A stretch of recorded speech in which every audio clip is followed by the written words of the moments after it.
right, so welcome to the fourth and final review of the evening. Up this time is Bite the Bullet. Actually, something that we covered a few years ago. It was an interview with Mega Cat Studios. Like, anyway, reason we're getting to here and now is because it's filling in for something else. The review queue can often change due to various reasons. Anyway, so Bite the Bullet. Run, gun, and eat your way through a roguelike RPG shooter. In a world where every enemy is edible, what you eat and how much you eat drives everything from your waistline to branching skill trees to weapon crafting. Shoot fast, eat big, satisfy your appetite for destruction. Yeah. So, I think they were more accurate with the whole run and gun thing because a roguelike RPG shooter makes this thing sound a bit more fancy than what it actually is genre-wise. That is, it's a run and gun in the style of, say, Contra or Metal Slug. Only it's got much more ambition than either of those games. Or really any kind of classic run and gun you can name, because, well, I mean, those were the components. You ran and you shot things. That's and maybe you jumped. Not all the time. And I guess you had weird variants like Russian Attack, which was a run and knife up or whatever. Anyway, so yeah, you are in a post-apocalyptic world where you are a mercenary tasked to secure genetic samples of various creatures out there in the world. And you do that by eating them. That's the basic premise here, but there's a lot of strategy involved. First of all, you have to wear down an opponent, get them stunned, but you don't shoot them in order to actually eat them.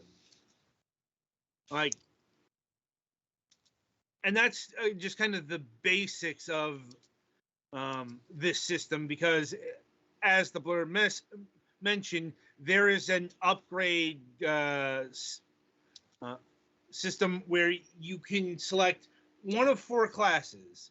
You've got the carnivore, you've got the herbivore, you've got the omnivore, and you've got the robovore. They're the ones who eat metal. And yeah, choosing a path along one of these lines will affect your character, except for the omnivore one. That's definitely your basic class, if you will. That's probably the one you're going to pick for first time out, because that means you can eat everything and anything without amassing any sort of penalty. Now, does that include robots, or are they only for the robovore? That includes robots. You can eat them if you're an omnivore. Omni means everything. Yeah.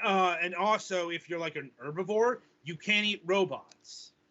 It's not so much you, and I think that might be the case with the carnivore. I do remember seeing on the herbivore you could eat metal enemies as well. It sounds like the robivore is probably the hardest class to master or upgrade in, because it's hard to eat non-robotic things. Well, yeah, because they're like the flying enemies, at least from what I saw. And also, I didn't get too far in this game, but I'll get to that in a bit. Upgrade system,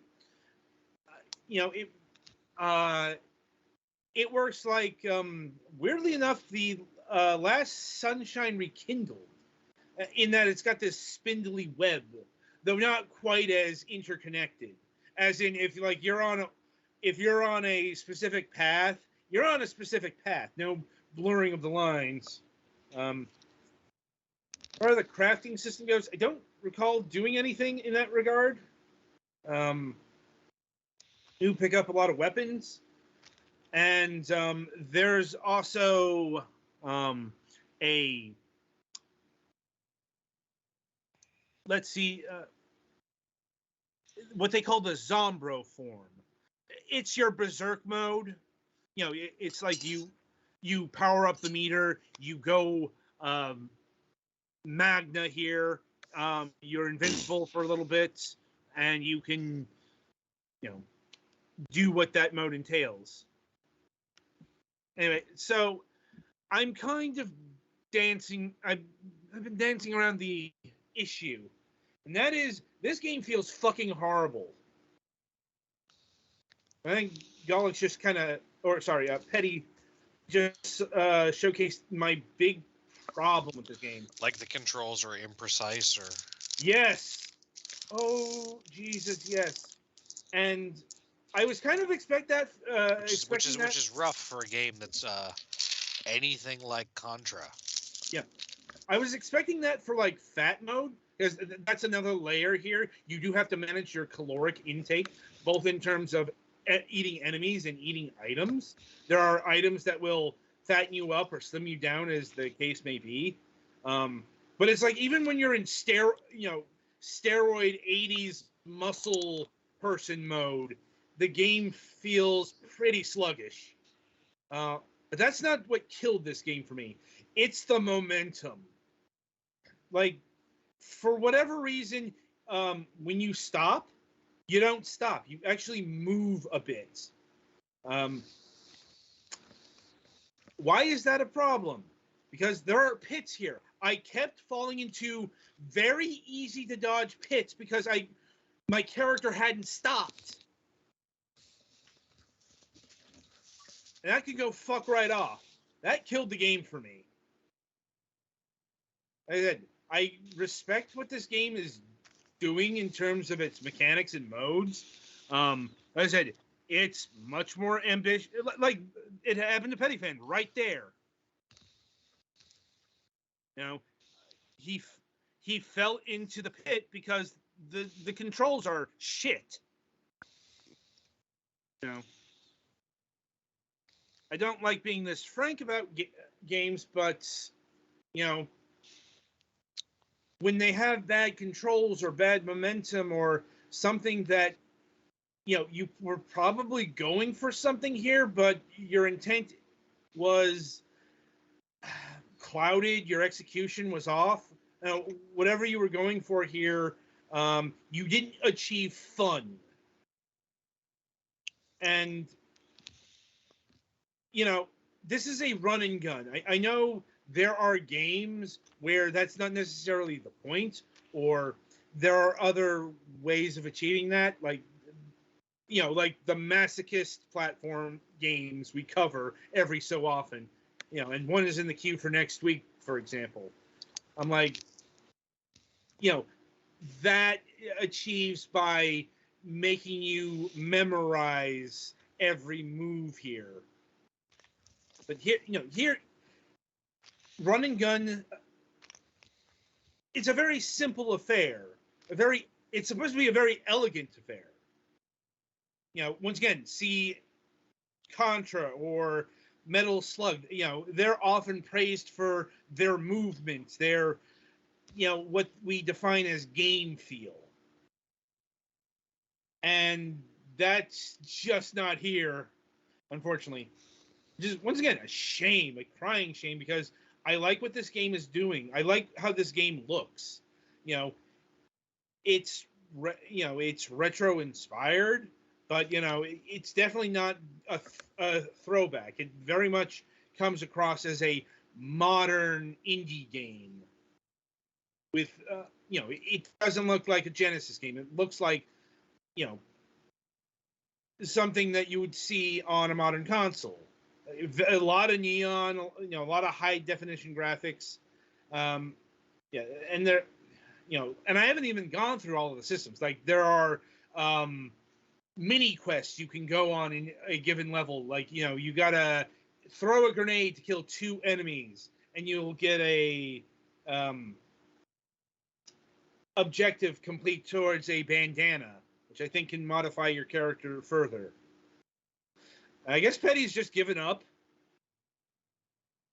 Like, I guess Petty, what have been your impressions? Um, overall, meh. Yeah. Like I said, there's a lot of ambition on display here, but it really dropped the ball in, I'd say the most important part of a game like this. And its controls, its momentum, they're not good.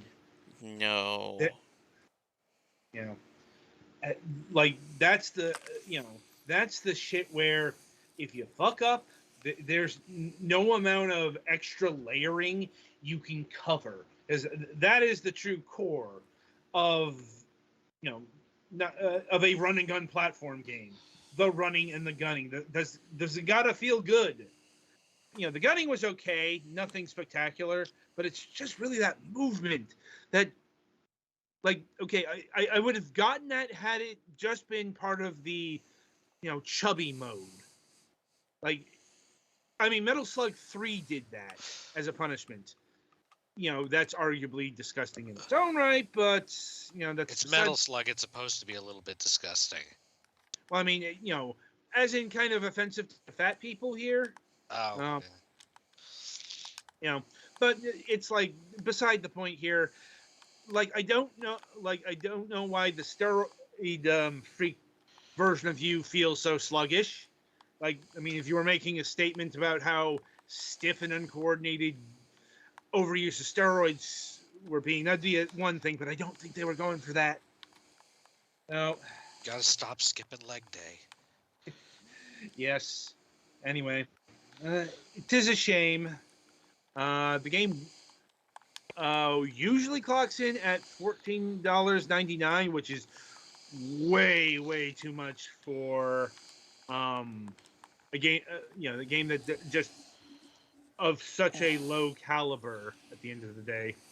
But it is on sale right now for the next 13 hours for $2.99. I mean, shit, at $2.99 we'll usually recommend about anything.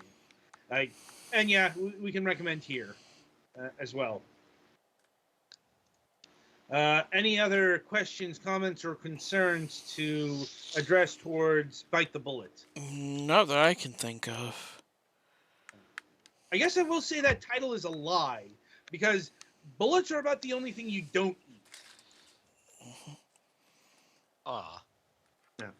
Anyway, so yeah, that'll about do it for this review, and indeed for this review session. Once again, don't forget, we do have a giveaway of Janitor Bleeds running in the Discord. Be sure to enter that before time is up. And as far as the week ahead goes, right, so the week ahead, on Wednesday, April 13th, it will be the 8th part of our Let's Play of Heaven's Vault. Yes, the guest did cancel out, and no, I didn't have enough time, or I didn't find a proper replacement. So back to Heaven's Vault it goes.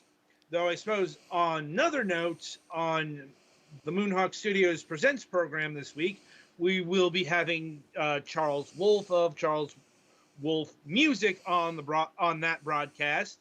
If you remember, he was a recent guest on this program about a month or so ago. And in that we talked about his specific video game career. Over there, we'll be able to go into the more general entertainment parts, because he's also done music for comics. Did mention a bit of that, podcasts, and other non-game stuff. So, and he only recently got into video games. This is another big part of why I invited him there. He has 20 years experience as a composer. Very few of those are in video game composing. So, a lot of background there. Anyway, and we do have a Friday show on April 15th. We'll be having Timu Kinuyen of Mikiwi. They are a developer of both VR and AR games.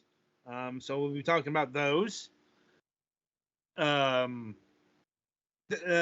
produced a fair few of those as well.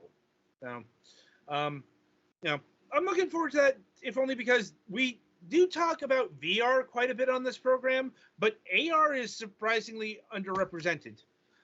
Anyway, so yeah, that's about it for this week. And until Wednesday, I shall wish you good gaming.